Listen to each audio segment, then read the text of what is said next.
सतगुरु देवाय तव शरण। सबसे पहले तालियों के साथ श्री सुखदेव महाराज का आह्वान करते हैं। श्री सतगुरु देवाय तव शरणम, सतगुरु देवाय तव शरणम, सतगुरु देवाय तव शरणम, श्री सतगुरु देवाय तव शरणम, सतगुरु देवाय तव शरणम। प्रथम निमंत्रणे सतगुरु देवो, तृतीय आदि गणेश मनाओ, सतगुरु देवाय तव शरणम, सतगुरु देवाय तव शरणम। तृतीय मां शांति मनाओ, कंठ बसो मां तुम्हें मनाओ, सतगुरु देवाय तव शरणम, सतगुरु देवाय तव शरणम।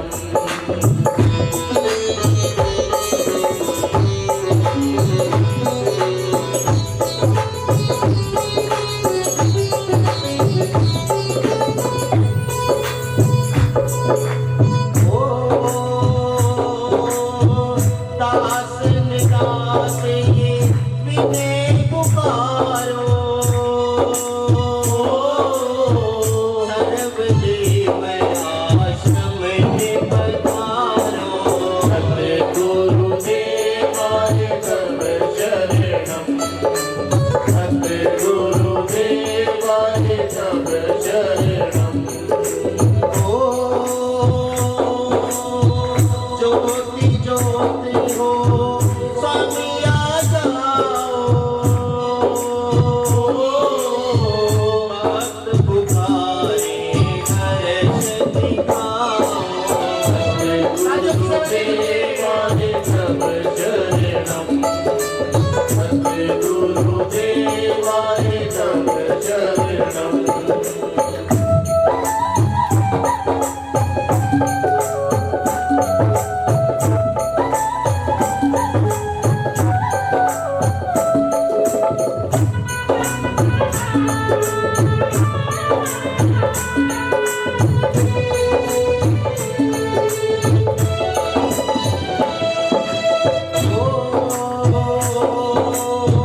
कथा बहुत है इस संसारा,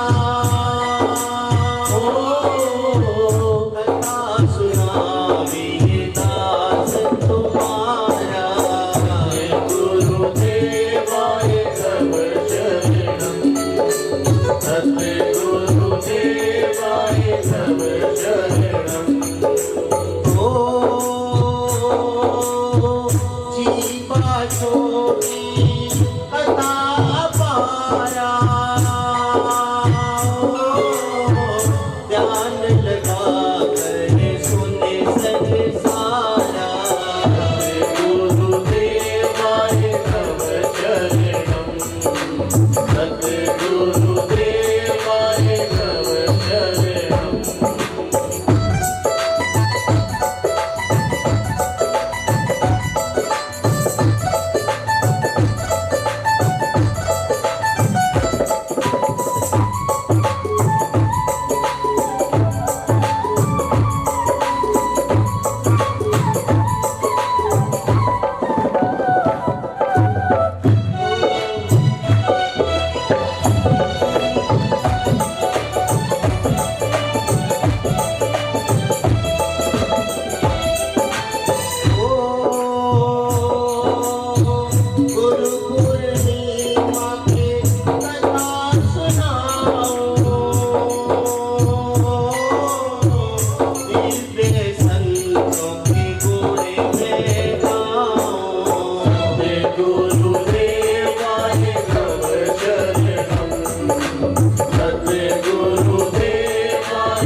ध्यान लगा कर सुनो मन लाई, ओ ब्रह्म ज्योत संतों में समाई।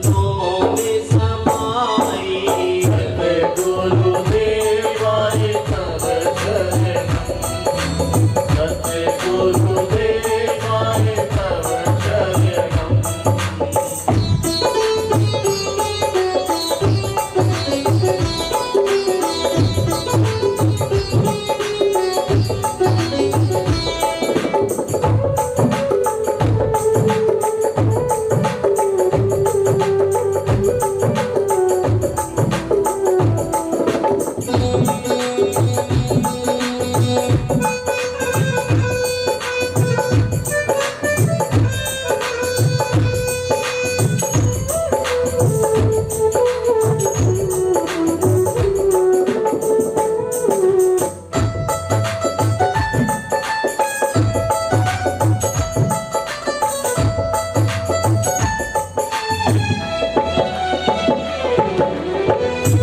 जयकारा श्री सद्गुरुदेव महाराज का।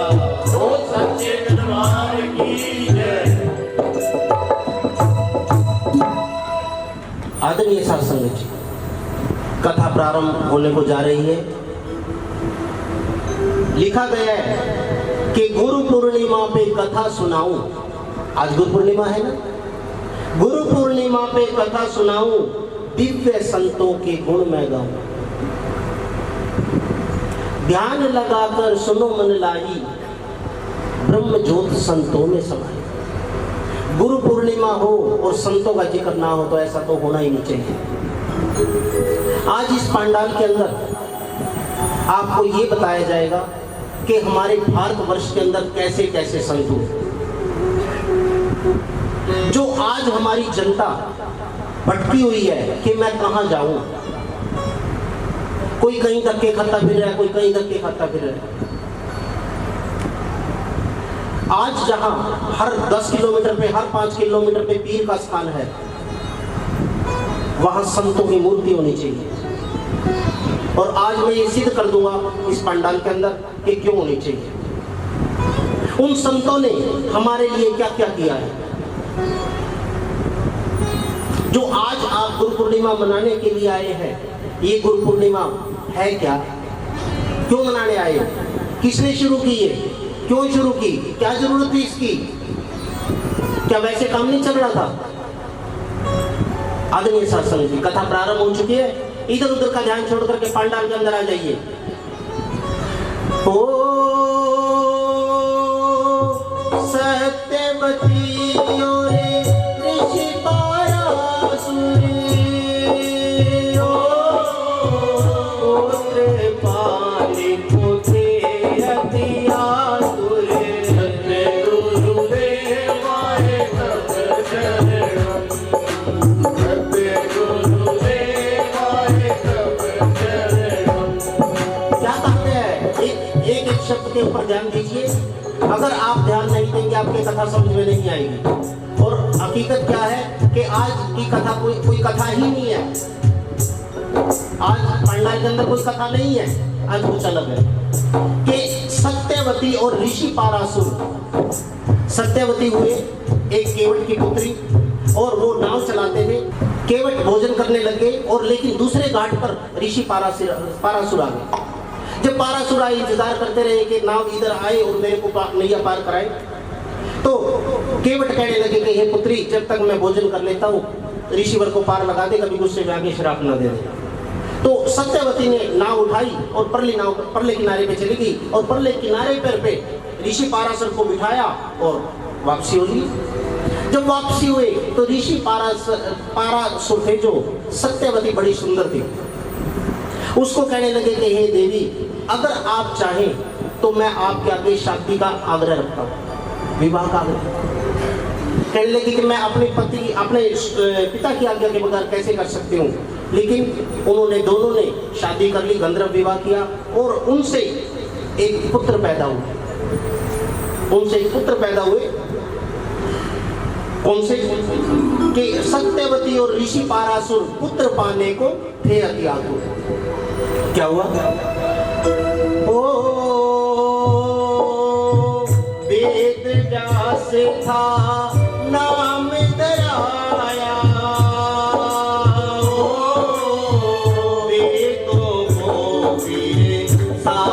बताया।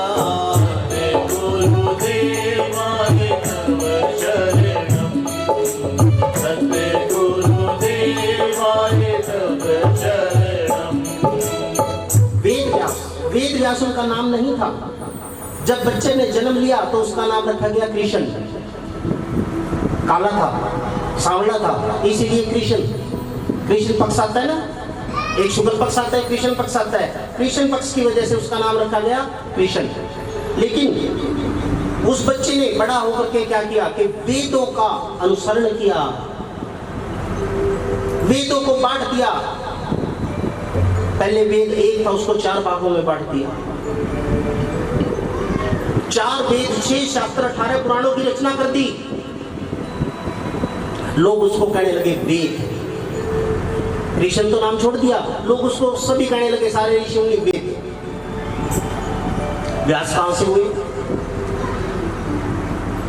उन्होंने एक अनुष्ठान किया और सभी दिशाओं से क्या हुआ, उनके मन में एक विचार आया कि क्यों ना मैं पूरे ऋषिगणों को, पूरे ऋषि समाज को एक जगह इकट्ठा कर दूं। उन्होंने ये संकल्प लिया और क्या किया, ओ 10 दिशाओं से संत बुल आए, ओ ज्ञान दिया और ये बतलाए। गुरुदेवाय तव शरणम, गुरुदेवाय तव शरणम।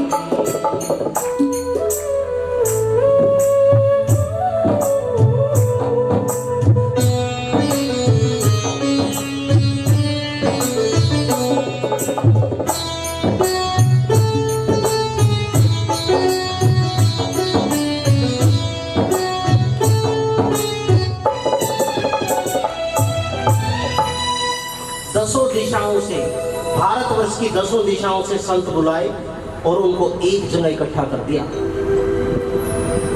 और जब एक जगह इकट्ठा कर दिया गया, ऋषि समाज इकट्ठा हो गया और आपस में चर्चा होने लगी। जैसे आज हम इकट्ठे हो रहे हैं, ऐसे संत समाज इकट्ठा हुआ। जब संत समाज इकट्ठा हुआ तो आपस में चर्चा होने लगी, ज्ञान प्रदान होने लगे इधर से उधर। तो वेद व्यास जी ऐसे बैठे हैं जैसे मैं बैठा हूं, और ऐसे सारे ऋषिगण बैठे हैं। आज आप भी संत, जब तक ये सत्संग चल रहा है आप एक संत हैं सर। आदरणीय सत्संग क्या हुआ कि सभी भक्तजनों को बुला लिया गया और संत जो आए हुए थे वो वेद व्यास जी को कहने लगे कि हे ऋषिवर, हमें आपने क्यों बुलाया है। वेद व्यास जी कहने लगे कि हे संतों, मैं तुम्हें कुछ संतों की कथा सुनाना चाहता हूं कि कैसे कैसे संत कहने लगे, आओ सुनाओ तुम्हें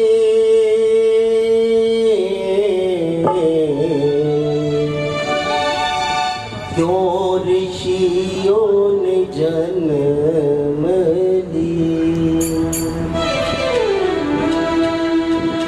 आग लगी आकाश में, झरझर पड़े अंगार, और संत ना होते जगत में तो जल मरता संसार। ऋषियों, हमारे भारतवर्ष के अंदर तो ऐसे ऐसे संत हुए कि चलो उनकी कथा सुनाता हूँ। आओ सुनाओ तुम्हें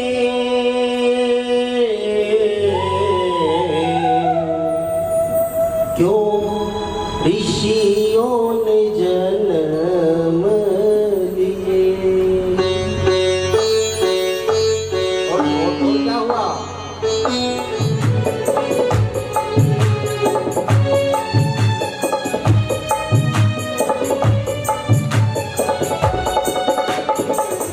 आओ सुनाओ तुम्हें ऋषियों ने जन्म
व्यास कहा गया। जो उन्होंने गद्दी लगाई, व्यास गद्दी, उसको उस गद्दी पे बैठने की वजह से उनको वेद व्यास कहा गया। वेद व्यास जी संतों को कथा सुनाए कि हे ऋषियों, आओ सुनाओ तुम्हें क्यों ऋषियों ने जन्म लिए। और सृष्टि के कल्याण हेतु ब्रह्म प्रकाश की, सृष्टि के अंदर ब्रह्म प्रकाश की। और कहां से कहने लगे कि ब्रह्मा जी ने किया विचार, सृष्टि रचना बना आधार। ब्रह्मा जी ने किया विचार, सृष्टि रचना बना आधार। बारे कलश दबाए थे, ब्रह्म ऋषि उपजाए थे। बारे कलश दबाए थे, ब्रह्म ऋषि उपजाए थे। बारे कलश दबाए थे, सप्त ऋषि उपजाए थे। बारे कलश दबाए थे, सप्त ऋषि उपजाए थे। और आगे शास्त्र जी कि ब्रह्मा जी ने किया विचार, सृष्टि रचना बना आधार। श्री ब्रह्मा जी अकेले थे उस समय सृष्टि के अंदर। उस टाइम सावित्री भी नहीं थे, स्त्री नहीं थी। और ब्रह्मा जी ने क्या किया, प्रयागराज के अंदर 12 कलश दबाए, जिसको कहते हैं कुंभ विद्या। कुंभ विद्या से सर्जन करना। 12 कलश धरती के अंदर दबाए गए और उसके अंदर रसायन डाला गया कि 12 कलश दबाए थे, सप्त ऋषि हो आए थे। सप्त ऋषियों का नाम किसने सुना है? उपराध कीजिए। सप्त ऋषियों का नाम सुना ना? आज मैं उनकी जन्म की कथा सुनाता हूँ। 12 कलश दबाए थे, सप्त ऋषि उपजाए थे। बारे कलश दबाए थे, सप्त ऋषि उपजाए थे। जब वो कलश 9 महीने के बाद निकाले गए तो उनमें से क्या हुआ? 12 कलश थे ना, क्या हुआ? 4 कलश व्यर्थ हुए। 4 कलश तो व्यर्थ हो गए, उनमें कुछ नहीं हुआ। और सातों में से सप्त ऋषि हुए। कितने हो गए? 7 और 4 11। एक कलश रह गया। 4 कलश व्यर्थ हुए, एक कन्या ने जन्म दिए। आओ सुनाओ तुम्हें, ऋषियों ने जन्म दिए। आओ सुनाओ तुम्हें, ऋषियों ने जन्म दिए।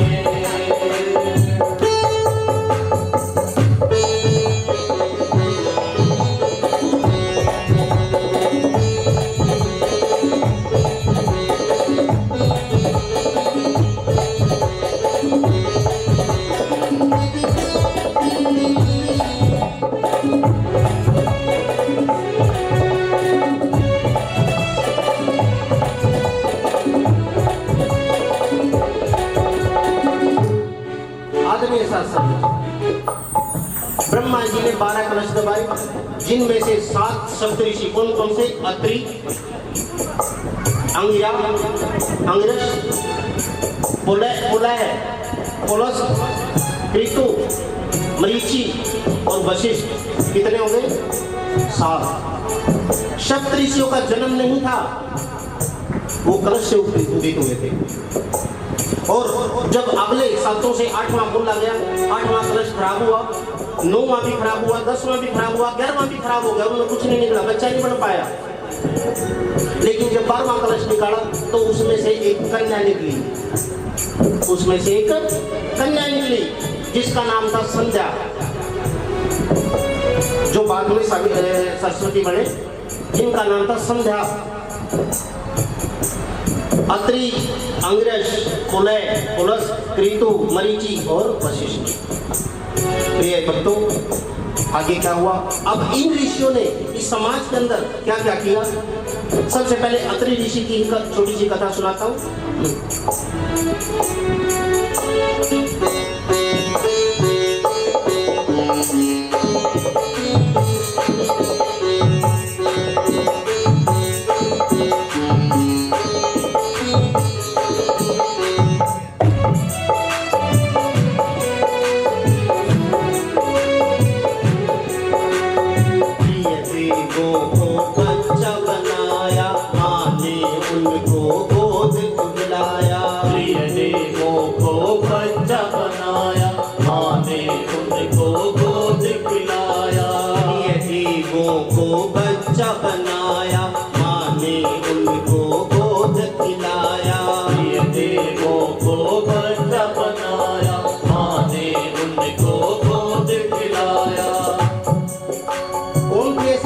थी कि जिसने त्रिदेव ब्रह्मा विष्णु महेश को बच्चा बना दिया। अत्रि ऋषि की पत्नी अनसुईया ने त्रिदेव वो भिक्षा मांगने के लिए आए और तीनों देव आकर के कहने लगे कि भिक्षा दो माई। ऋषियों का वेश धारण करके आए, कहने लगे कि भिक्षा दे दो माई। कहने लगे भिक्षा दो, आइए बैठिए भोजन कीजिए। भोजन परोस दिया गया। कहने लगे कि माई हम ऐसे नहीं खाते हम।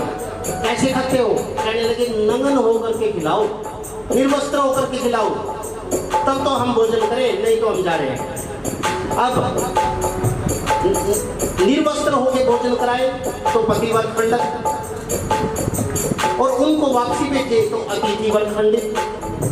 ध्यान दीजिए प्रिय भक्तों, अगर निर्वस्त्र होकर के भोजन कराए तो पति वर्ग खंडित होता है, और अगर भोजन ना कराए तो अतिथि वर्ग खंडित होता है।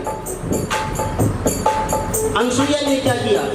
अंदर जाकर के जल लिया और जल का उच्चारण करके कहने लगी कि हे स्वामी, अगर मैंने सच्चे मन से अत्रि ऋषि को ही अपना पति माना है, सपने में भी उन्हीं को ही देखा है, तो ये तीनों जो संत महात्मा आए हुए हैं ये बच्चे बन जाए। और जैसे ही जल उच्चारण करके चिंता दिया, तीनों छोटे छोटे बच्चे बन गए 6-6 महीने के। माँ ने निर्वस्त्र होकर के, फिर तो भोजन तो रखा खा रह गया, 6 महीने का बच्चा तो भोजन नहीं करता, और भूख उनको लग रही थी, तो क्या हुआ? उनको तो अपना दूध पिलाया, माँ ने उनको गोद पिलाया। लेकिन जब प्रिय देवियों को पता चला, लक्ष्मी, सावित्री और पार्वती को पता चला, तो वो आश्रम के अंदर, अहिल्या अनसुईया के आश्रम के अंदर अपने पतियों को मांगने के लिए आई और कहने लगी, तेरियां मांगने आई थी, नजर नमाज मिलाई थी। तेरियां मांगने आई थी, नजर नमाज मिलाई थी। तेरियां मांगने आई थी, नजर नमाज मिलाई थी। तेरियां मांगने आई थी, नजर नमाज मिलाई थी। तीनों देवियां आकर के खड़ी होगी और कहने लगी कि हे मातेश्वरी, हमारे स्वामियों को वापस कर दो, ब्रह्मा विष्णु में इसको वापसी कर दो। तो अनसुईया कहने लगी कि उठा लो अपना पति, मुझे कोई दिक्कत नहीं, ले जाओ। अब सावित्री विष्णु को उठाए तो पतिव्रत खंडित, लक्ष्मी ब्रह्मा जी को उठाए तो पतिव्रत खंडित। कहने लगे कि हे माँ, हमें क्षमा कर दो और इनको बच्चों से दोबारा से त्रिदेव बना दो। जैसे ही चिंता किया मातेश्वरी ने जनता, और त्रिदेव बन के खड़े हो गए, ब्रह्मा विष्णु महेश। जब ब्रह्मा विष्णु महेश बन के खड़े हो गए, लेकिन मन में क्या आया कि कुछ समय के लिए माँ ने उनको गोदी में खिलाया। जो माँ मातृत्व था अंदर, संतान तो थी नहीं अनसुईया के पास, लेकिन जो मातृत्व था वो दोबारा से जाग उठा और मातेश्वरी आंखों से आंसू निकालने लगी। जब आंखों से आंसू निकालने लगी तो कहने लगी कि हे पुत्रो, तुम जाओ मत। तो प्रिय भक्तों ध्यान दीजिए, ब्रह्मा विष्णु महेश ने क्या किया? तीनों का एक बन गए, 3 मुख और शरीर एक नीचे से। और कौन सा रूप था उनका? दत्तात्रेय रूप बनाकर माँ की शरण लिए, आओ सुनाओ तुम्हें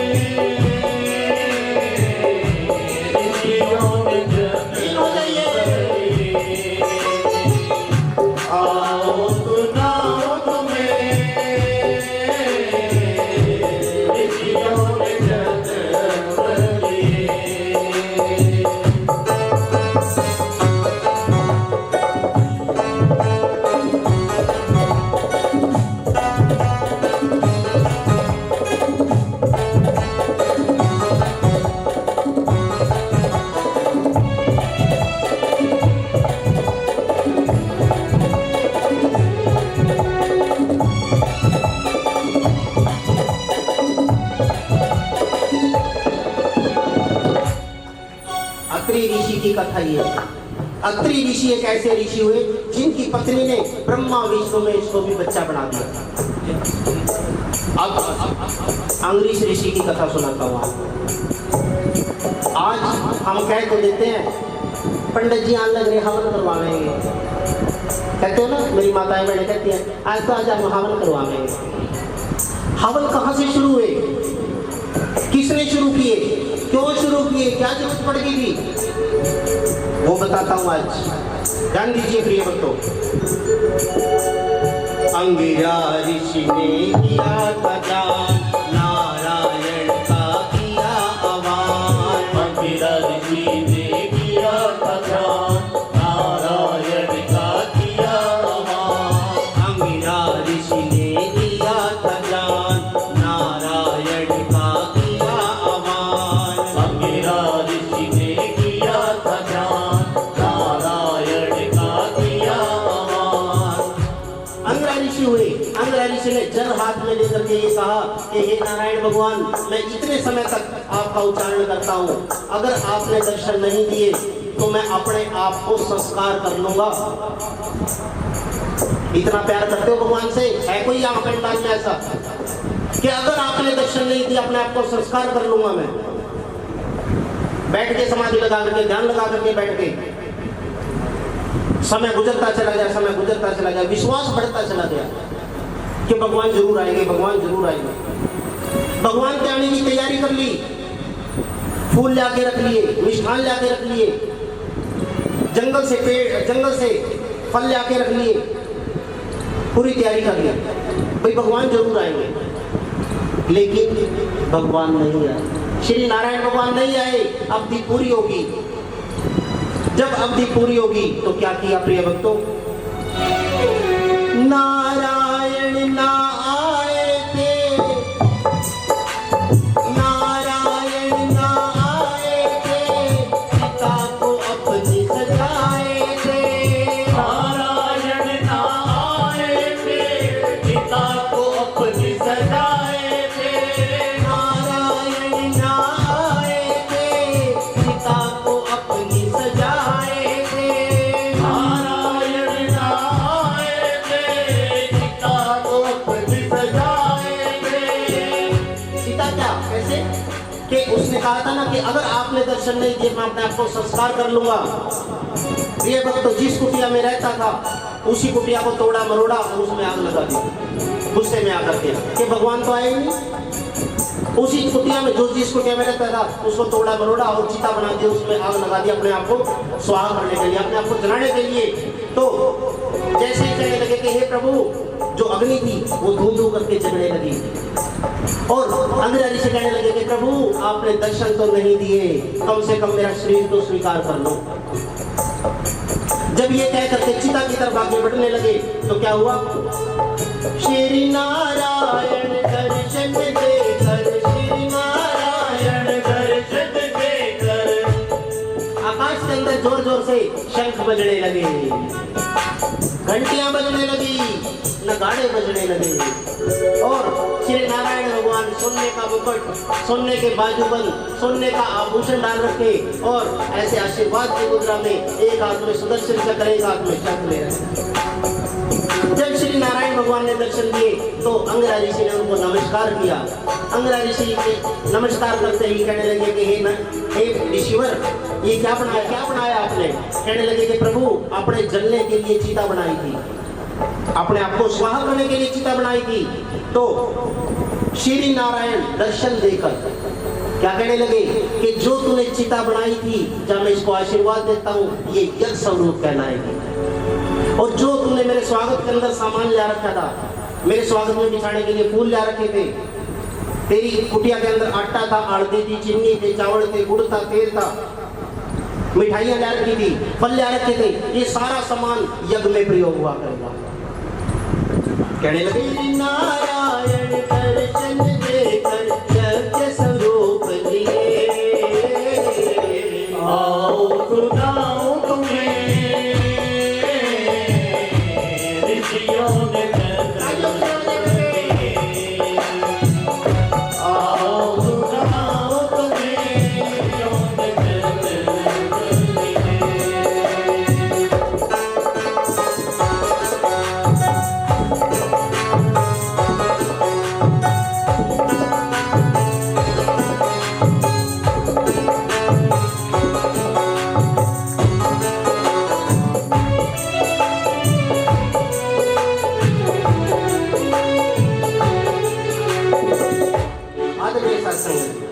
वहां से यज्ञ शुरू होते हैं, हवन नहीं यज्ञ। हवन कब शुरू हुआ? जब आर्य समाज आया। हवन तो तब शुरू हुए, विवेकानंद जी ने शुरू करे थे इनको। लेकिन सतयुग में, द्वापर युग में, त्रेता युग में और कलयुग में यज्ञ ही होते आए हैं। आज के बाद ये मत बोलना कि हम हवन करवा रहे हैं, ये बोलना कि यज्ञ करवा रहे हैं। आदरणीय भक्तों, उनके बाद पुलह ऋषि भी ऐसे हुए, उन्होंने भी समाज के अंदर धर्म की स्थापना की। पुलस्त्य ऋषि वो थे जिन्होंने रावण को जन्म, रावण के दादाजी थे, रावण के वंशिज थे पुलस्त्य ऋषि।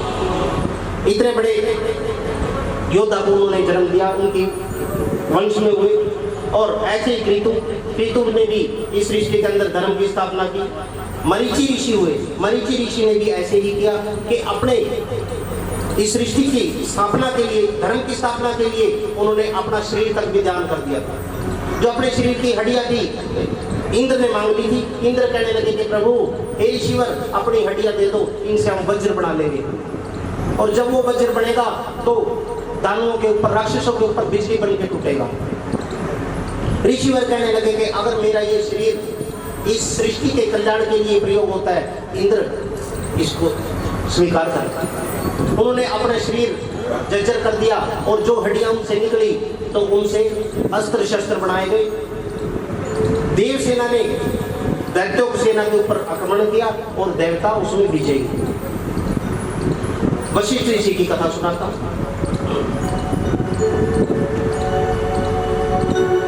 ऋषि वशिष्ठ थे बड़े अपार, दिव्य शक्तियों के भंडार। ऋषि वशिष्ठ थे बड़े अपार, दिव्य शक्तियों के भंडार। ऋषि वशिष्ठ थे बड़े अपार, दिव्य शक्तियों के भंडार। ऋषि वशिष्ठ थे बड़े अपार, दिव्य शक्तियों के भंडार।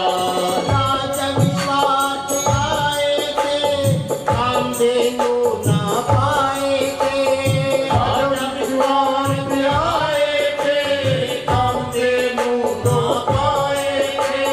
राजा विश्वास आए थे, कामधेनु ना पाए थे। राजा विश्वास आए थे, कामधेनु ना पाए थे। इसकी व्याख्या करके बताता हूँ, ऐसे समझ में नहीं आएगा। एक बार क्या हुआ, राजा विश्वास वशिष्ठ ऋषि के आश्रम चले गए।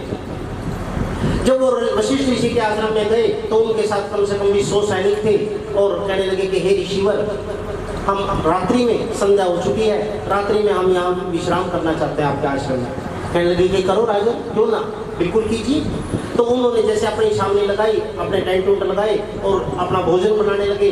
तो ऋषिवर हाथ जोड़ करके कहने लगे कि हे राजन, आज आप मेरे अतिथि हो, आज आप मेरा आतिथ्य ग्रहण कीजिए, भोजन मत बढ़ाइए।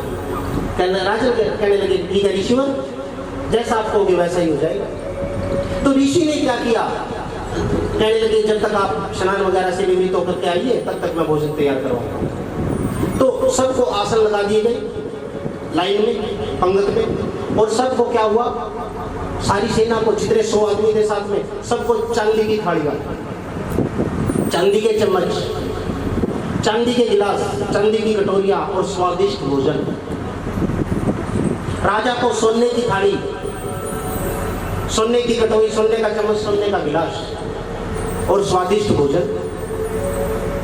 जब वो सारा भोजन सबने किया बड़े ही आराम से, तो रात्रि में जैसे बात करते हैं, ऋषिवर से बात करने लगे कि हे ऋषिवर, एक बात तो बताओ, समझ में नहीं आई मेरे, कि आपके यहाँ मेरे को इतने सेवक भी नहीं नजर आ रहे हैं कि जो 100 आदमियों का खाना इतनी जल्दी बना दे, और इतने कोई मेरे को व्यवस्था भी नहीं नजर आ रही है कि जो ये आपने राजाओं जैसा भोजन हमारे को करवाया, ऐसा भोजन तो राजकाज में भी नहीं मिलता कई बार। कैसे किया आपने ये सारा इतनी जल्दी, इतनी कम समय के अंदर? ऋषि वशिष्ठ उनको अपने गौशाला में लेंगे, जैसे हमारी ये छोटी सी गौशाला है, ऐसे गौशाला में लेंगे और वहाँ ऐसे ही एक गाय बंध रही है जिसका नाम था कामधेनु। कहने लगे कि हे राजन, ये सारा कमाल तो इस गाय का है। कहने लगे वो कैसे? कहने लगे ये कोई साधारण गाय नहीं है, ये इंद्र ने भेंट की थी मेरे को, इससे जो भी मांगते हो वो मिल जाता है।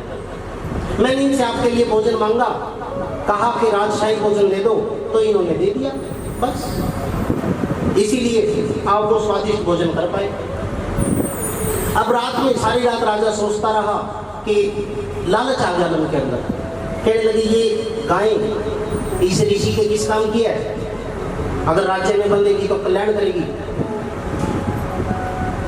मैंने क्या लिखा है कि राजा विश्वार्थ आए थे, कामधेनु ना पाए थे। सुबह होते ही राजा कहने लगे कि हे सैनिकों गाय खोल लो।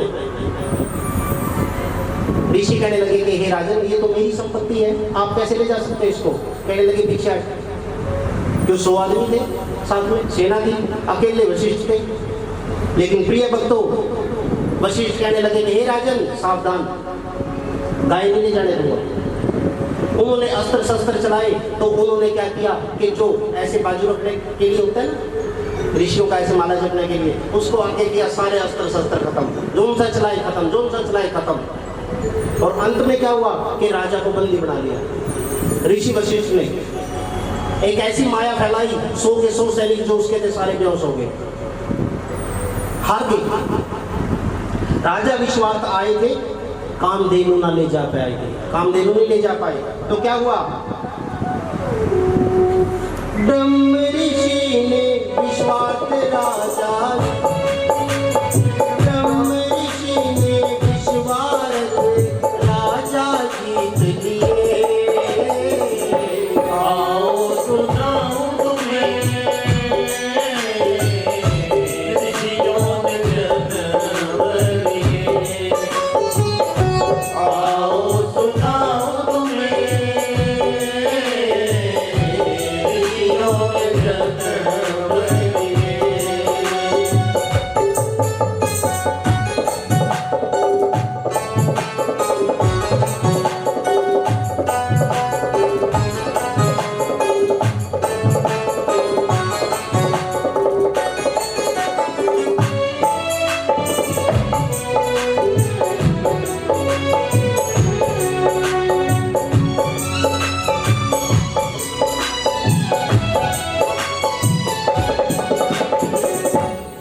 आदरणीय सत्संग, राजा विश्वार्थ हार गए, और लेकिन ऋषियों की महत्वता देखो। ऋषि कहने लगे कि हे राजन जा, मैंने तेरे को मुक्त किया। विश्वार्थ राजा कहने लगे कि ऋषिवर ये नियम होता है, या तो मेरे को मार दे, जब आपने मेरे को हरा दिया, या तो मेरे को मार दो, और नहीं जैसे अगर आपने छोड़ दिया मेरे को तो ये तो मौत से भी बदतर हो जाएगा। कहने लगे जो मर्जी हो, मैं तुम्हें मार नहीं सकता, फिर भी तुम किसी राज्य के राजा हो, मैं तुम्हें मार नहीं सकता। आपने इतना बड़ा कोई मतलब दंड देने का कार्य नहीं किया कि मैं आपको मारूं जान से।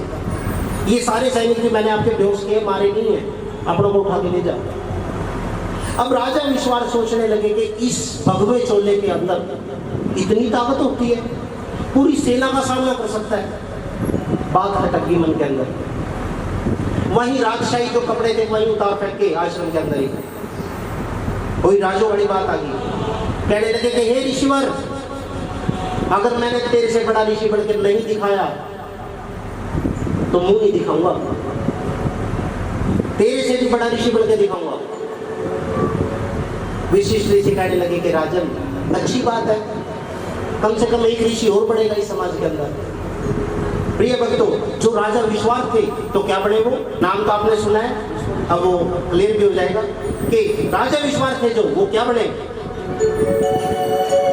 विश्वामित्र तपसी भारी, भक्त की नैया पार उतारी। विश्वामित्र तपसी भारी, भक्त की नैया पार उतारी। विश्वामित्र तपसी भारी, भक्त की नैया पार उतारी। विश्वामित्र तपसी भारी, भक्त की नैया पार उतारी। विश्वार्थ राजा विश्वामित्र बने, विश्वार्थ राजा विश्वामित्र बने, हजारों साल तपस्या करके और इतने बड़े ऋषि बने, इतने बड़े ऋषि बने। एक उनके भक्त थे त्रिशंकु। उनके भक्त चरणों में आकर के लेट गए कि प्रभु मेरा कल्याण कर दो, हे गुरुवर मेरा कल्याण कर दो। कहने लगे तेरे को स्वर्ग प्राप्त होगा। अब जैसे स्वर्ग में गए तो क्या हुआ, इंद्र ने मार पीट के वापसी भेज दिए। इंद्र ने मार पीट करके वापसी भेज दिए। विश्वामित्र को गुस्सा आया कि मेरे भक्त को, मेरे सेवक को इंद्र ने अपमानित कर दिया। इतनी हिम्मत इंद्र की। तो क्या हुआ, अलग से स्वर्ग बसाया था, राजा उसको बनाया था। अलग से स्वर्ग बसाया था, राजा उसको बनाया था। अलग से स्वर्ग बसाया था, राजा उसको बनाया था। अलग से स्वर्ग बसाया था, राजा उसको बनाया था। कथा समझ में आ रही है? पीछे तक आ रही है समझ में? विश्वामित्र जी ने अपने भक्त के लिए, अपने सेवक के लिए अलग से स्वर्ग बसा दिया है। आकाश लोक के अंदर इंद्र के पास नहीं जाने दिया, अलग से स्वर्ग बसा दिया। और क्या हुआ, त्रिशंकु, जिनका नाम तो त्रिशंकु था, त्रिशंकु इंद्र कहलाए, सतगुरु शरण लिए। आओ सुनाओ तुम्हें ऋषियों में जन्म लिए। आओ सुनाओ तुम्हें ऋषियों में जन्म लिए।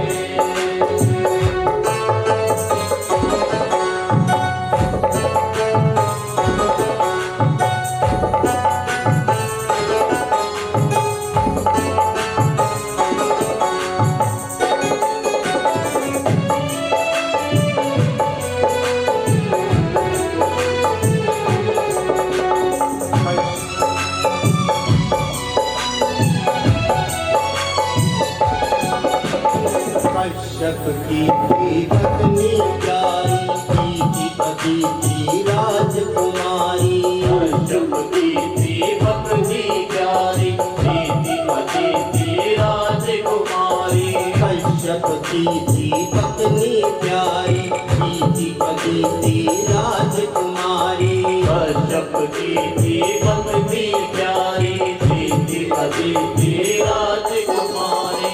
असुर देव जन्माए थे, कश्यप पिता कहाए थे। असुर देव जन्माए थे, कश्यप पिता कहलाए थे। असुर देव जन्माए थे, कश्यप पिता कहाए थे। असुर देव जन्माए थे, कश्यप पिता कहाए थे। नाग असुर जीव और जंतु तुमने पैदा किए। आओ सुनाओ तुम्हें ऋषियों में जन्म लिए। आओ सुनाओ तुम्हें ऋषियों में जन्म लिए।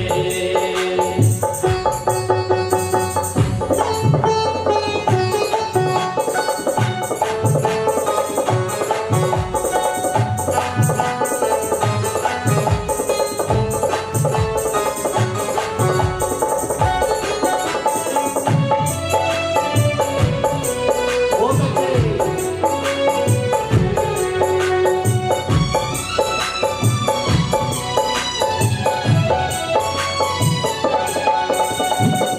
आज मेरे साथ संग कश्यप ऋषि हुए। कश्यप ऋषि की दो पत्नियां हुई, दीति और अदिति। एक के दैत्य हुए, एक के सारे देवता हुए। आज जो मैंने नाम लिए हैं, अत्रि, अंगिरस, पुलय, पुलस, कश्यप, ये सारे आज गोत्र बढ़ गए हमारे। गोत्र भी है ना ये उनके वंशीज है, इसलिए आज गोत्र है। कश्यप ऋषि तो पूरी जाति ही बन चुकी है। कश्यप ऋषि की संतान है ये पूरी सृष्टि। देव असुर जन्माए थे, कश्यप पिता कहलाए। ऐसे ऐसे संत हुए हैं हमारी सृष्टि के अंदर जिन्होंने पूरी सृष्टि को ही पैदा कर दिया। ये मैं अपनी तरफ से नहीं कह रहा हूं, वेद पुराण उठा के देख लो, अगर इनमें से एक भी बात जो आदरणीय शास्त्र जी आगे चलते हैं। ऋषि भारद्वाज भी हुए, भारद्वाज आज गोत्र भी है। ऋषि भारद्वाज हुए, उनकी कथा सुनाता हूं। भारद्वाज जी हुए महाज्ञानी, विमान शास्त्र की विद्या जानी। भारद्वाज जी हुए महाज्ञानी, विमान शास्त्र की विद्या जानी। भारद्वाज जी हुए महाज्ञानी, विमान शास्त्र की विद्या जानी। भारद्वाज हुए महाज्ञानी, विमान शास्त्र की विद्या जानी। भारद्वाज जी ऋषि हुए। ऋषि भारद्वाज के द्वारा ही आज विमान के अंदर उड़ते हैं हम। सबसे पहला विमान किसके पास था पता है किसी को? यहाँ किसके पास था? रावण के पास था। और कौन सा विमान था? पुष्पक विमान, जो इंजन से नहीं चलता था, इशारों से चलता था। सेंसर इतने जबरदस्त थे उसके अंदर, कोई आवाज नहीं थी, साइलेंट था। सबसे पहला विमान उनके पास था। क्या उस टाइम किसने रचना की होगी? कुछ सोच के देखो एक बार। यानी उस टाइम थी वो चीज ना, किसी ने तो रचना की। किसने की? भारद्वाज जी, जो वेद पुराण करे। और ऐसे ही ऋषि एक और भी हुए। सुनते जाइए, आज ऋषियों की कथा चल रही है, सुनते जाइए। भारद्वाज जी हुए महाज्ञानी, विमान शास्त्र की विद्या जानी। भारद्वाज हुए महाज्ञानी, विमान शास्त्र की विद्या जानी। राम ने शिव को मनाया था, परशुराम से पाया था। राम ने शिव को मनाया था, परशुराम से पाया था। राम ने शिव को मनाया था, परशुराम से पाया था। राम ने शिव को मनाया था, परशुराम से पाया था। एक राम तो हुए दशरथ के बेटे, एक राम तो दशरथ के बेटे हुए, लेकिन ये वो राम नहीं थे। कौन से थे? जिन्होंने शिव को ध्याया और शिव को ध्यान करके उनको प्राप्त किया, दर्शन किए उनके। जब महादेव आए और कहने लगे कि पुत्र इतनी बड़ी साधना क्यों कर रहे हो? कहने लगे कि प्रभु मेरे को एक प्रसाद दे दो। कहने लगे क्या करोगे? क्या करेंगे? आशीर्वाद दिया कि परसा, उन्होंने अपने हाथ से एक परसा निकाला और उसको दे दिया। राम ने जो साधना की, परसा प्राप्त कर लिया। और क्या नाम धरा गया उनका? परशुराम कहलाए। कहलाए थे ना, पहले नाम तो उनका राम था सिर्फ, लेकिन परसा धारण करते थे हर समय। इसीलिए लोगों ने उनको क्या कहने लगे? परशुराम आ गए, परशुराम आ गए, परशुराम। परसे वाला राम आ गया, परसे वाला राम से परशुराम हो गए, परसे वाले राम से वो परशुराम हो गए। और क्या क्या किया उस अस्त्र से? महादेव ने पूछा था ना, क्या करोगे इस अस्त्र से? परशुराम कहलाए, परशुराम कहलाए, पृथ्वी शक्ति विहीन की। आओ सुनाओ तुम्हें ऋषियों के जन्म लिए। आओ सुनाओ तुम्हें ऋषियों के जन्म लिए।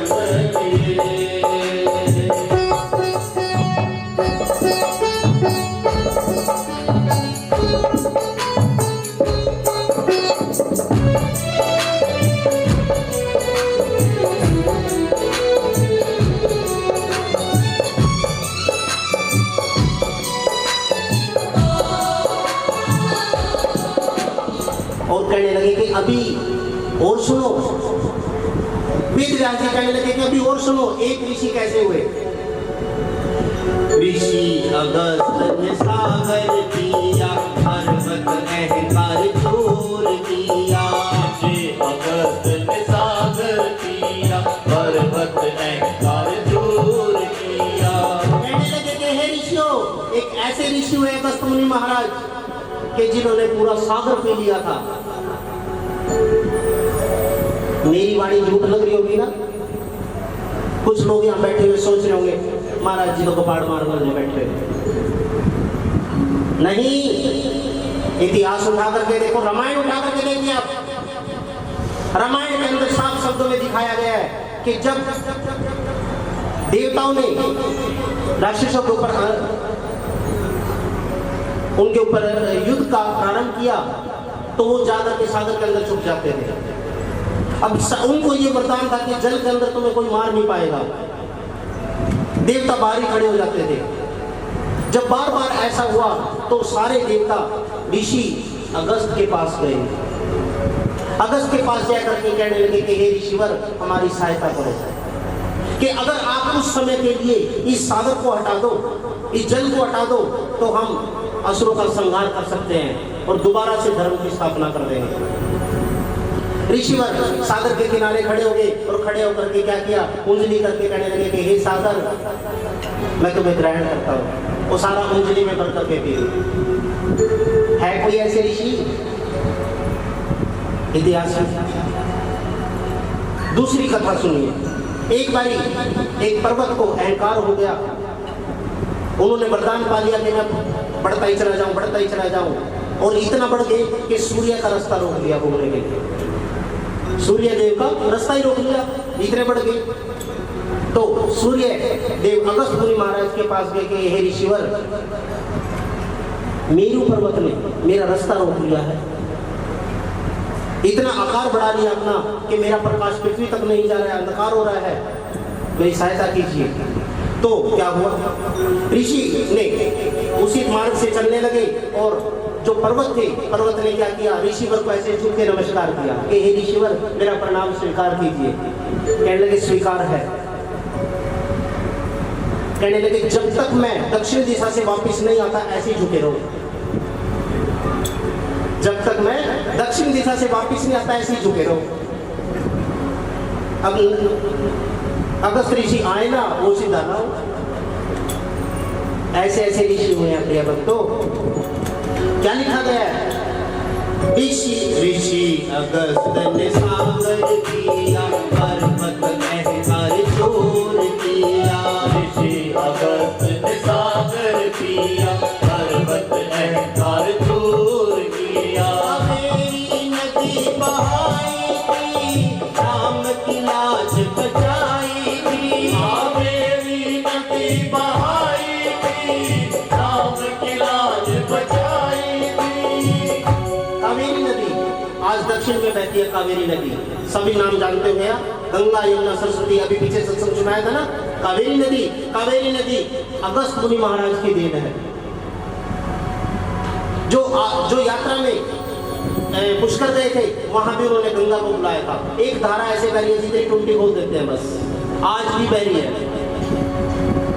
आज भी बह रही है। इतना घना जंगल है, मतलब जंगल है, पत्थर है, वहां पानी ना पानी का नाम कुछ नहीं है, लेकिन वो जल हर टाइम चलता रहता है। जो अभी यात्रा में गए थे उनको दिखा के लेके आए थे ना, दर्शन करा के, सबने देखा था ना।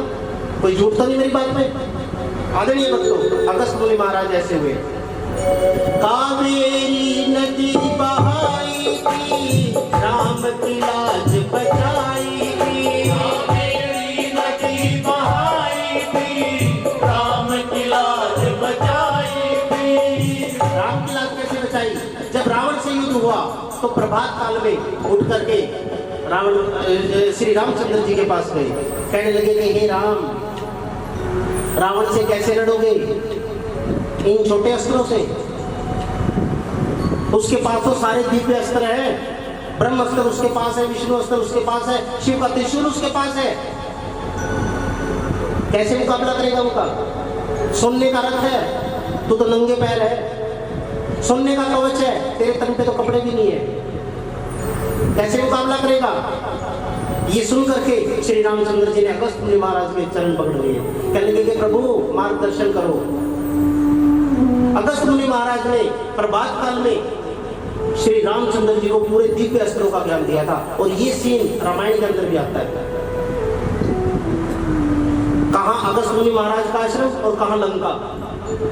हमारे ऋषिवर ऐसे जाते थे और ऐसे ऐसे ऋषि हुए हैं कैसे कि आज हमारे नासा के वैज्ञानिक क्या कहते हैं कि चांद तक जाने में 3.5 महीने लगते हैं। 3 से 3.5 महीने लगते हैं। करोड़ों का खर्चा आता है तब जाके चांद तक जाया जाता है।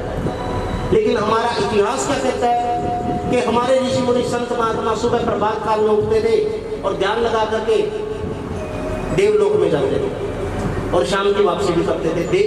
शरीर सही जाते थे। सोच के देखो एक बारी कि कितनी स्पीड होगी उनकी, कितनी तीव्र गति से जाते होंगे और कितनी तीव्र गति से वापसी आते होंगे, जो सुबह गए शाम की वापसी कर ली। ऐसे ऐसे संत हुए प्रिय भक्तों। इसीलिए कदर करना सीखो अपने धर्म की। कावेरी नदी बहाई थी, राम की लाज बचाई थी। कावेरी नदी बहाई थी, राम की लाज बचाई थी। अपने शिष्य को दीक्षा दे कल्याणी नाम दिए। आओ सुनाओ तुम्हें ऋषियों ने जन्म लिए। आओ सुनाओ तुम्हें ऋषियों ने जन्म लिए।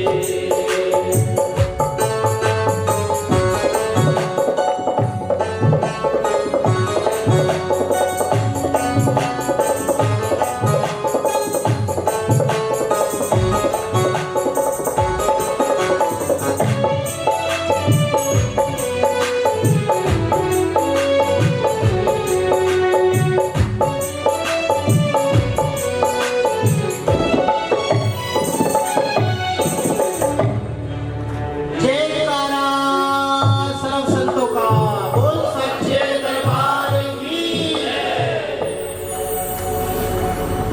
ऐसे ऐसे संत हमारी सृष्टि में हुए। यही नहीं रुके वेद व्यास जी। वेद व्यास जी कहने लगे कि हे ऋषियों, दुर्वासा ऋषि हुए। दुर्वासा ऋषि ने कुंती को यह आशीर्वाद दिया था कि जिस भी देवता को बुलाएगी वही आएगा, वही तेरे को संतान प्राप्त करेगा, जो मांगेगी वही मिलेगा। क्या ऐसा नहीं था महाभारत के अंदर? बताओ। ऐसे ऐसे संतों ने कुंती को यह वरदान दे दिया, जिस भी देवता को बुलाएगी वही देवता आएगा और जो तू मांगेगी वही देगा। क्या इतिहास गवानी है इस बात का? 5 पांडव हुए, 5 देवों ने अलग अलग ने दिए। सुखदेव हुए। सुखदेव ऋषि ने अमर कथा सुनी थी, जो आज लोग अमरनाथ जाते हैं। वहीं बैठ करके अमर कथा सुनी थी और हमेशा 12 साल के ही रहे थे। उनकी आयु ही नहीं बढ़ी थी। उनको ये वरदान था कि हमेशा 12 साल के ही रहोगे। अष्टावक्र हुए। अष्टावक्र राजा जनक के गुरु हुए। राजा जनक कौन? जो श्री रामचंद्र जी के ससुर थे। कितने महाविद्वान थे। उनकी शर्त क्या थी? राजा जनक की ये शर्त थी कि वैसे तो ये ब्रह्मांड पूरा ऋषि मुनि संतों से भरा पड़ा है, मैं इनको गुरु नहीं बनाता। मैं तो उसको गुरु बनाऊंगा जो मेरे को एक घोड़े की रकाब में एक पैर रखूं और जब तक मैं दूसरी रकाब में पैर रखूं इतनी देर के अंदर ब्रह्म ज्ञान करवा दे, उसको मैं गुरु बनाऊं। नहीं, ऋषि मुनि संत तो मैंने बतेरे देख रखे, कथा सुनाने वाले भी बतेरे देखे, ज्ञान चर्चा करने वाले भी बहुत देखे हैं, लेकिन मैं उसको गुरु बनाऊंगा जो मेरे को इतने समय के अंदर ब्रह्म ज्ञान करवा देगा। अष्टावक्र जी ने करवाया था। पतंजलि ऋषि। पतंजलि ऋषि एक पहले ऋषि हुए कि जिन्होंने योग की स्थापना की। योग करने की स्थापना की। जानु ऋषि। जानु ऋषि कौन हुए? जब माँ गंगे आई तो उन्होंने बैठते बैठते चलने उनका यज्ञ खंडित कर दिया जानु ऋषि का। जानु ऋषि में गुस्से में आकर के क्या किया? पूरी गंगा पी गई, गंगा को पी लिया था। और जब माँ गंगे उनसे प्रार्थना करने लगी, भागीरथ प्रार्थना करने लगे कि प्रभु आपने तो माँ गंगे को पी लिया, इसको मुक्त कर दीजिए, मेरे एक 60,000 पूर्वज प्रेत उनको प्राप्त हैं। तो माँ गंगे ने जो जैसे ही जाहनु ऋषि ने उनको मुख से वापसी निकाला तो जाह्नवी कहलाए। जाहनु की पुत्री जाह्नवी, जाहनु ऋषि की पुत्री जाह्नवी। ऐसे ऐसे ऋषि हुए। भागीरथ जो स्वर्ग से गंगा लेकर के आए। वाल्मीकि जी, अगर वाल्मीकि जी ना होते आज तो ये चौपाइयाँ ना होती। ओ रघुकुल रीति सदा चली आई, ओ प्राण जाए पर वचन न जाए। राम सिया राम जय जय राम। राम सिया राम जय जय राम। यानी चौपाई के अंदर अपनी पूरी बात को कह देना, ये उन्होंने चलाया था। अगर वाल्मीकि जी ना होते, आज रामायण ना होती। सुश्रुत ऋषि ने सर्जरी करने का आविष्कार किया था, जो आज हम ऑपरेशन करवाते हैं, सर्जरी। जमदग्नि ऋषि भी ऐसे हुए। ऐसे ही कपिल ऋषि हुए। कपिल ऋषि ने एक जगह बैठे बैठे अपने आसन पे 60,000 लोगों को भस्म कर दिया था। चवन ऋषि कौन हुए? च्यवनप्राश खाते हो ना सारे, सुना होगा, नाम तो सुना होगा च्यवनप्राश का। वो च्यवन ऋषि की स्थापना है। च्यवन ऋषि ने स्थापना की थी उसकी, च्यवन जड़ी बूटियां डाल करके, इसीलिए च्यवनप्राश, च्यवन ऋषि की स्थापना की। च्यवनप्राश। भृगु ऋषि भी ऐसे हुए। भृगु ऋषि की तो कथा मैंने आपको सुनाई दी थी। भृगु ऋषि कौन थे? जिन्होंने ज्योतिष की स्थापना की। जो आज हम कहते हैं ना, गुरु जी मेरा हाथ देखिए, मेरा छोरा देखिए जी, पटेगा नहीं पटेगा, अगे जूत खांदा फिरेगा। गुरु जी देख कर तो जूती खाऊंगा, जेल में जाऊंगा। है गुरु जी करो ना कुछ। कहने वो चीज हमें कहाँ से पता चलती है? ज्योतिष से। ये तो ठीक है, चलो मैं मजाक में कह रहा हूँ, पर हकीकत यही है, सच्चाई यही है। हम रोज कुंडलियां देखते हैं, कुंडली से ये पता चलता है कि ये बच्चा कैसा बनेगा। ये स्थापना किसने की? ये ज्योतिष की स्थापना की भृगु ऋषि ने। आदरणीय भक्तों, वेद व्यास जी कहने लगे कि हे संतों, ऐसे ऐसे संत हमारे संत समाज में हुए। इनकी मैं जितनी भी व्याख्या करूं उतनी ही थोड़ी है, मेरा जीवन बीत जाएगा, पर संतों की व्याख्या समापन नहीं होगी। ऐसे ऐसे संत हुए। आदरणीय सत्संग,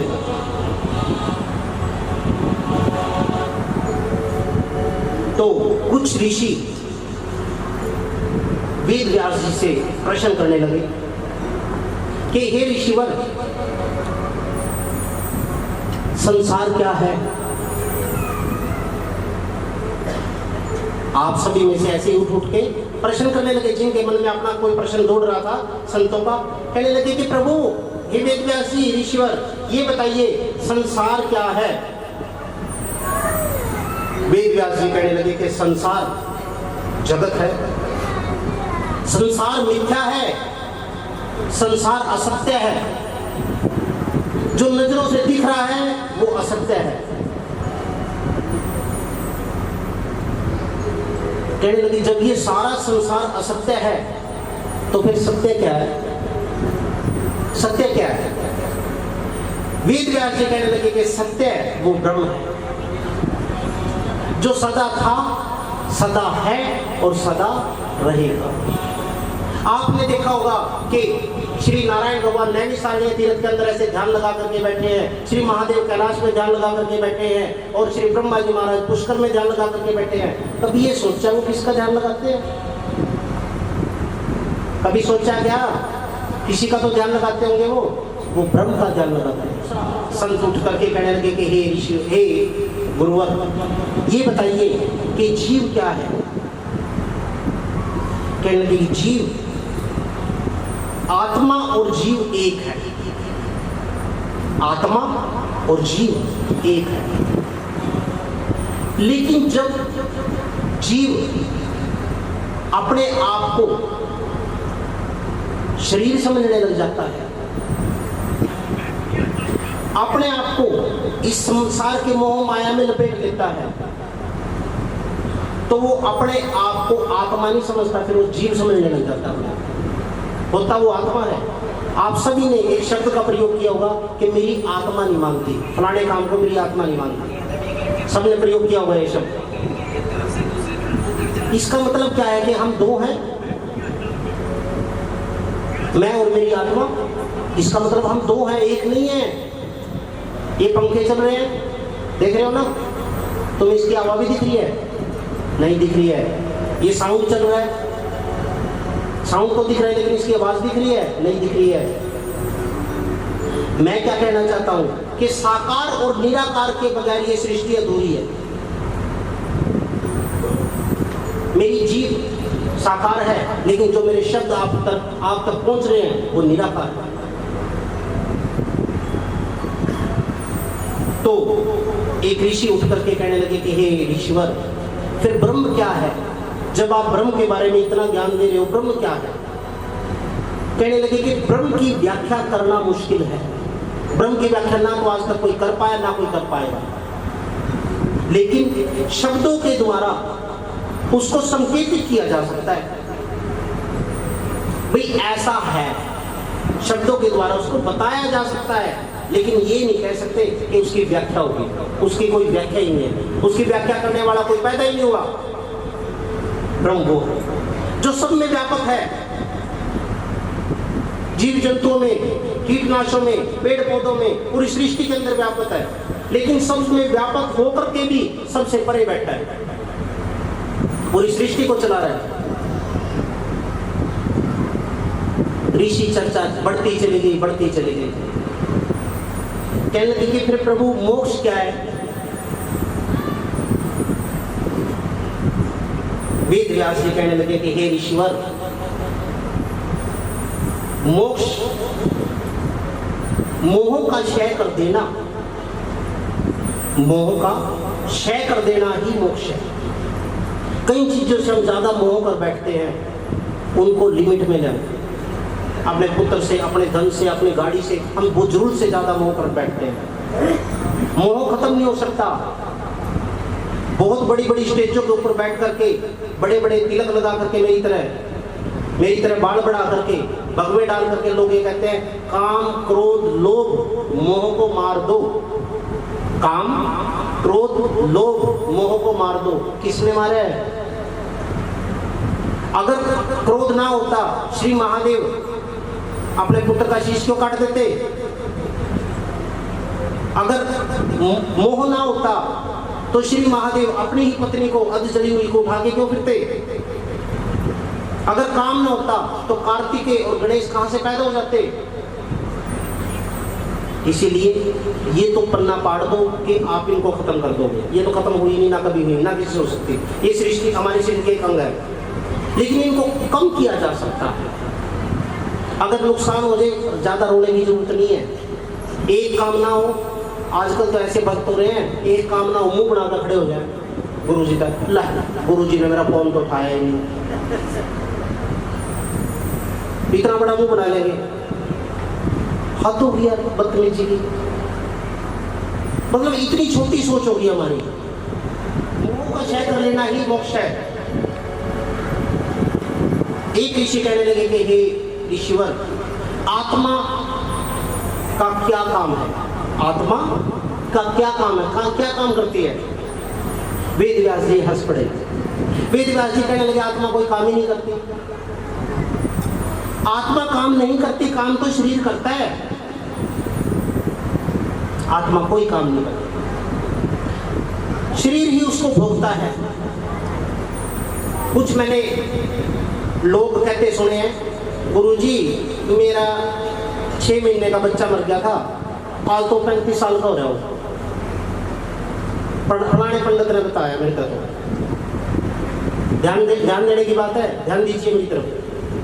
कि लोग ये कहते हैं, कुछ पंडित लोग ऐसे बहका देते हैं जनता को, भाई तेरा पुत्र मर गया था, या तेरा भतीजा मर गया था, या कोई भी जीव चला गया 2 महीने का, 4 महीने का, 6 महीने का, 8 महीने का, साल, 2 साल, 5 साल का चला गया, आज वो 35 साल का हो गया, 20 साल का हो गया। ऐसे कहते हैं लोग। गुरमीत जी आपकी उम्र कितनी है? कितनी? 63 साल। खड़े हो आप। आपने जो ये उम्र बताई 63 साल, किसकी है? किसकी है? ध्यान दीजिए मेरी तरफ। ये जो इन्होंने उम्र बताई ये किसकी है? ये इस शरीर की है। अगर एक बच्चे से हम पूछेंगे बेटे तेरी उम्र कितनी है? नहीं, 5 साल। शरीर की उम्र होती है, आत्मा की कोई उम्र नहीं होती। लोग आपको फुद्दू बनाते हैं, पागल बनाते हैं आपका, इसीलिए ऐसे पाखंडियों से बचे। आत्मा की कोई उम्र नहीं होती। और कुछ लोग क्या कह देते हैं, जब हम मर जाएंगे तुम्हें घसीटते हुए ले जाएंगे, फलाना करेंगे, ढिगड़ा करेंगे, तुम्हें तेल के कढ़ाई में तल देंगे। टोटल बकवास। फिर श्री कृष्ण जी झूठे हैं, इसका मतलब श्री कृष्ण जी ने तो ये कुरुक्षेत्र में ये बात कही थी कि ना आत्मा को जलाया जा सकता है ना पिघलाया जा सकता है। या तो फिर वे पागल है या फिर हम गणेश समझदार है। आत्मा को न जलाया जा सकता, कुछ नहीं किया जा सकता। सिर्फ एक काम किया जा सकता है कि जैसे आप कर्म करोगे उसके आधार पर नया जन्म मिल जाएगा। That's all. अच्छे करोगे आप राजा, एमएलए, एमपी बन जाओगे। माड़े करोगे किसी का पोस्ट डूबते फिरोगे। इस सृष्टि में आप ऐसे जीव देख रहे हैं जो सिखर दोपहर में पूरा काम कर रहे हैं, शाम तक 500 रुपये मिलते हैं, 600 रुपये मिलते हैं ज्यादा। लेकिन ऐसे भी बंदे जो एसी में बैठे हैं, शाम तक 1 लाख रुपये इकट्ठा करके ले जाते हैं। नहीं है क्या ऐसे देश में? समझो मेरी बात को मैं क्या कह रहा हूं। तो वेद व्यास जी ऐसे करके समझाने लगे कि आत्मा की कोई काम नहीं करती, आत्मा तो सिर्फ उसको देखती है क्या कर रहा है, काम तो शरीर करता है। आत्मा के दूसरे ऋषियों के कहने लगे कि प्रभु आत्मा के लक्षण क्या होते हैं? अजीब जीव से प्रश्न है ना, आत्मा के क्या लक्षण है? जब हम अंदर से अंतर्गत से एक आवाज आती है कि ये सही और ये गलत है। जब हमें दूध पीना होता है तो सबके बीच में बैठ के पी लेते हो ना, पी लेते हो ना। और जब दारू पीनी हो लुक के पियो। क्यों ऐसा क्यों करते हो? क्योंकि आत्मा ये कहती है कि आप गलत कर रहे हो। जब हमें भोजन करना होता है तो सबके बीच में बैठ के कर लेते हैं। जब आप लोगों को नॉनवेज खाना होता है, मांस मछली खाना होता है, छुप के खाते हो, कभी कोई देख ना लेगा। अरे आत्मा तो देख रही है, कहाँ भागो। इसीलिए प्रिय भक्तों, आत्मा का यही आवाज कराती है कि तू सही कर रहा है या गलत कर रहा है। लेकिन मन क्या करता है? मन कहता है कोई नहीं देख रहा है, चल, कोई नहीं देखता, चल। आत्मा क्या कहती है? गलत कर रहा है। मन कहता है देख कर ले, कोई नहीं देख रहा है। आदरणीय भक्तों, क्या आत्मा को का कोई प्रमाण है? ऋषि उठ के पूछते हैं कि आत्मा का कोई प्रमाण है? हाँ, आत्मा का प्रमाण है। जब ब्रह्म ऋषियों ने ये अपने शरीर पे सर्च किया, खोज की कि मैं बोल रहा हूँ, आप सुन रहे हैं, मेरा हाथ उठ रहा है, मैं सारे काम भी कर रहा हूँ, ये कौन कर रहा है? तो ब्रह्म ऋषियों ने, छोटे शब्दों में सुना रहा हूँ, ब्रह्म ऋषियों ने अपने ही शरीर के अंदर जाकर के देखा तो देखा एक ज्योत जग रही है। मंत्रों के द्वारा उस ज्योत को बाहर निकाल दिया गया, शरीर निष्क्रिय हो गया, काम करना छोड़ गया।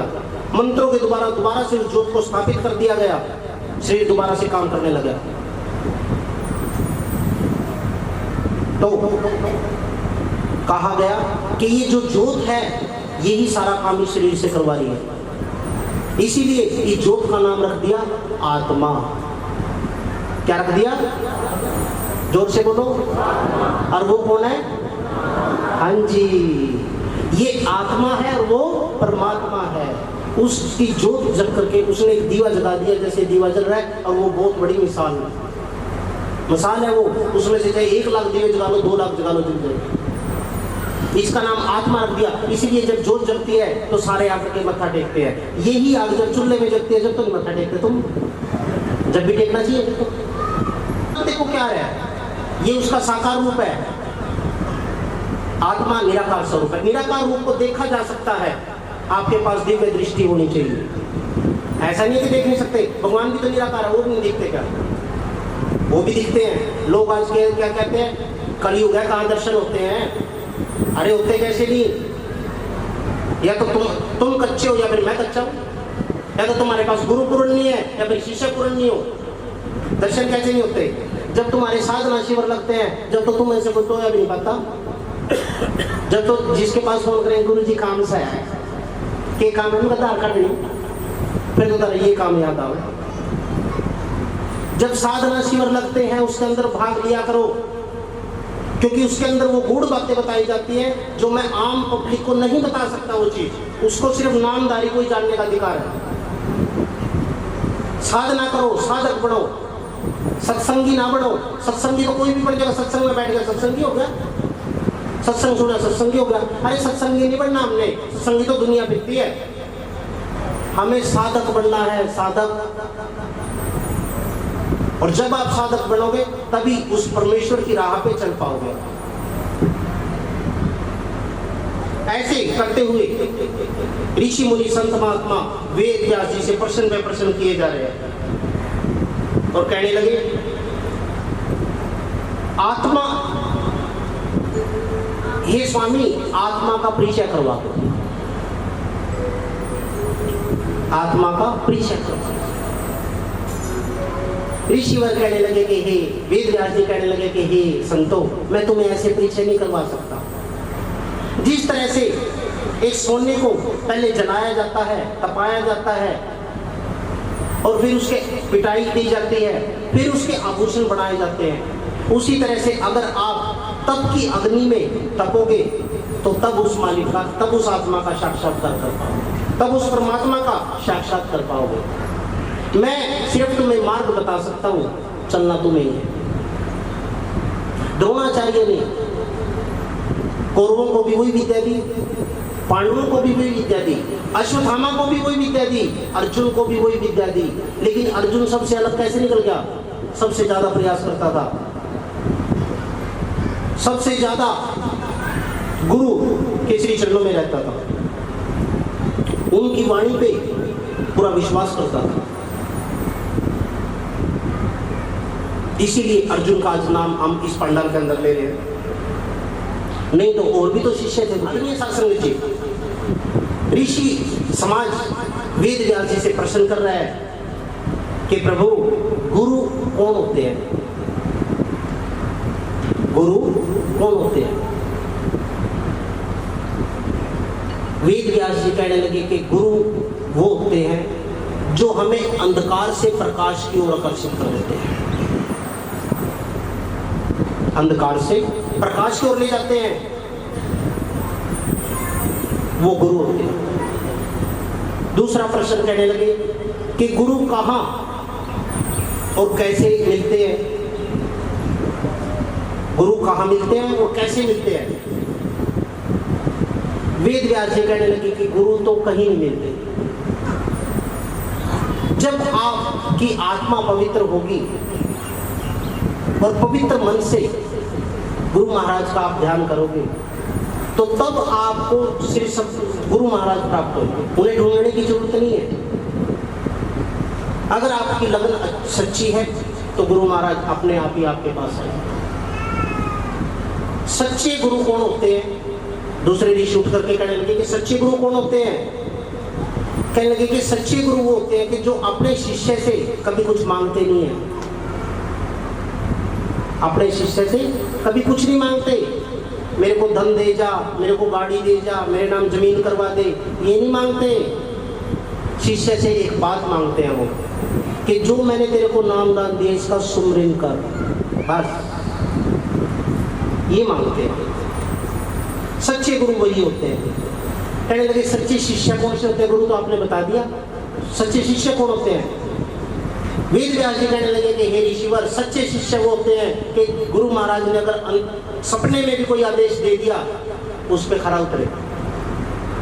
अगर सपने में भी कोई आदेश दे दिया तो उस पर खरा उतर जाए, उसको माने। लेकिन आजकल क्या होता है, फोन कटते ही साधु का यार गुरु महाराज तो ना नहीं कम दे रहा, गुरु जी तो नहीं कम दे रहा, फोन कटते ही। ऐसे ऐसे हैं।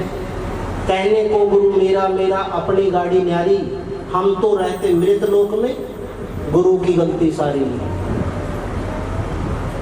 जब हम ये कहते हैं ना भक्तों को, अभी इस बच्चे का योग नहीं है, भेजना मत बाहर, विदेश मत भेजना, कल लगे ना गुरु जी हमारा छोरा तो मानता नहीं, जब नहीं मानता तो भेज दो भाई।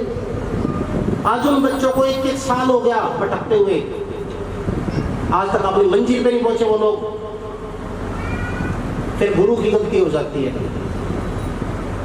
ऐसे आपको मैं 10 उदाहरण दे देता हूँ, आज के समाज के, कल के नहीं, आज की। पहले तो गुरु की कोई मानता नहीं है, गुरु को तो सब मान। एक बात और भी है कि गुरु को तो सब मानते हो, तुम सारे मानते हो गुरु को, तो इतने जने बैठे हो गुरु को मानते हो, लेकिन गुरु की कोई नहीं मानता। आज कलयुग है, सब अपने मन की मानते हैं, इसीलिए आज फेल है। लेकिन एक चैलेंज और करता हूँ, जिन्होंने गुरु की मानी है आज वो फेल नहीं है। इस पंडाल के अंदर वो लोग भी बैठे हैं, मैं खड़ा नहीं करना चाहता, आज उस पंडाल के अंदर वो लोग भी बैठे हैं जिन्होंने गुरु की मानी है, तो आज उनकी नैया पार है। जब लोगों ने ये कह दिया था ना, आप खड़े कर दिए थे, कहने लगे भाई कुछ नहीं हो सकता तेरा, जहां मर्जी फिर ले, कुछ नहीं हो सकता तेरा, तब भी हुआ। कहने लगे कि प्रभु शिष्य, जब हमारे पास कोई शिष्य है, आप कह रहे हो भाई गुरु मर्यादा चालू करो, तो जब हमारे पास कोई शिष्य आएगा उसको नामदान कैसे देंगे, नाम दीक्षा देंगे कैसे? वेद व्यास जी कहने लगे कि आप उस शिष्य को सामने बिठाओ और उसको गुरु मंत्र दो, एकांत में गुरु मंत्र दो, और अपनी जो दिव्य शक्ति है उसके सिर के ऊपर आधारित करो। अगर वो सुमरिन करेगा वो जागृत हो जाएगी। हमने एक छोटा सा दीवा जगा दिया, उसको विशाल रूप देना उस भक्त के हाथ में है, हमारे हाथ में नहीं है। अगर उसका ध्यान नहीं दिया जाएगा, उसमें घी नहीं डाला जाएगा उस दिए में, तो वो दीवा बंद हो जाएगा। गुरु महाराज ने एक बार एक शिष्य को कह दिया, भी गुरु मंत्र दे दिया तेरे को, तू जो मर्जी कर सकता है, इस मंत्र से जो मर्जी कर सकता है, अपने सर्व कार्य सिद्ध कर सकता है। वो इतना डर गया, जाकर डीपी में बंद कर दिया, दोबारा देखा ही नहीं कैसा मंत्र था। पंडाल में बैठे हैं ऐसे लोग भी हैं। दिया तो वो ये सोच के था कि अपनी नैया पार लगा ले, वो इतना वो कर दिया। मैंने कहा गुरुजी बस उस दिन के बाद मैंने तो देखे नहीं, बोल गया। ऐसे ऐसे भी है। आदरणीय भक्तों, ऐसे गुरु और शिष्य के अनेकों प्रश्न ऋषिवर वेद व्यास जी से करने लगे। शिष्य गुरु से क्या क्या मांग सकता है? आप सभी शिष्य हो, अपने गुरु से क्या क्या मांग सकते हो? बताओ क्या क्या मांग सकते हो? है किसी के पास उत्तर मेरे प्रश्न का? तुम तो पता क्या मांगोगे, मेरे का गाड़ी दे दे, मेरे का कोठी दे दे, मेरा छोरा विदेश चला जावा, मेरी छोरी का छोरा हो जाए, मेरा एक पोता भी हो जाए, ये भी मैं मरूं नहीं। ऐसे ऐसे मांगे, ऐसे आते हैं लोग मेरे पास, उनके उदाहरण दे रहा हूँ, किसी और के नहीं। मेरी मैं ऐसे बीमार हो गया, मेरा पड़ोसी बीमार हो गया, महारथी। अंत में एक बहुत ही जबरदस्त प्रश्न एक संत ने कर दिया वेद व्यास जी से। कहने लगे कि प्रभु एक बात बताओ, गुरु तो वो भी है जो एक लकड़ी का काम कर रहा है, गुरु वो भी है जो एक राजमिस्त्री का काम कर रहा है, गुरु वो भी है जो गाड़ियां संभाल रहा है। अपने शिष्य के लिए तो गुरु है वो, है ना? अपने शिष्य के लिए तो वो गुरु है, जो भी उसको काम सिखा रहा है, चाहे लकड़ी का है, चाहे फर्नीचर का है, चाहे किसी भी तरीके का काम है। कहने लगे गुरु तो हर कोई हो सकता है, लेकिन गुरु और सतगुरु में फर्क क्या है? गुरु और सतगुरु में क्या फर्क है? वेद व्यास जी हंस पड़े उसका ये प्रश्न सुन के। कहने लगे कि हे ऋषिवर, गुरु और सतगुरु में बहुत बड़ा अंतर है। जो आज ये कथाएं कर रहे हैं, इनको आप कथावाचक कह सकते हो, इनको गुरु कह सकते हो। जो ज्योतिष से आपका भविष्य देखता है उसको ज्योतिषाचार्य कह सकते हो आप। जो आपका यज्ञ कर रहा है उसको पंडित जी कह सकते हो, ब्राह्मण कह सकते हो, लेकिन सतगुरु नहीं कह सकते आप उनको। कहने लगे फिर प्रभु सतगुरु होते कौन है? वेद व्यास जी कहने लगे कि सतगुरु की महिमा तो अलग है ऋषिवर। मेरे पास वो शब्द नहीं है कि जिनको मैं गुरु की व्याख्या कर दूं, मेरे पास कोई शब्द नहीं है। उन्होंने अंतर्गत से अपने गुरु महाराज को बुलाया। वेद व्यास जी के गुरु कौन थे? श्री महादेव। श्री महादेव का आह्वान किया और कहने लगे, श्री कर्पूर गौरम करुणावतारम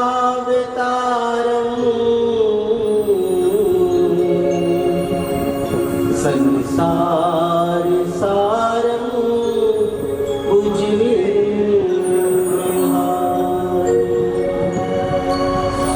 सदा संतम हृदयारविंदे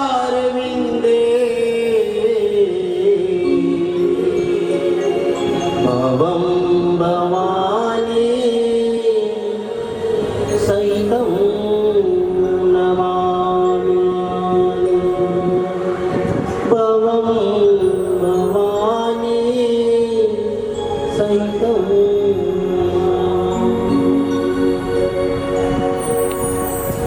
भक्त बुलाए और भगवान ना आए, ऐसा तो कभी होता ही नहीं है। लेकिन बुलाने वाले के अंदर भक्ति होनी चाहिए। जब जब जब जब जब भक्त ने याद किया भगवान को आना, श्री कैलाशपति महादेव, सुंदर जटाएं, जटाओं के अंदर गंगा चंद्रमा है, पूरे शरीर से प्रकाश निकल रहा है, माँ बोरा साथ माँ का।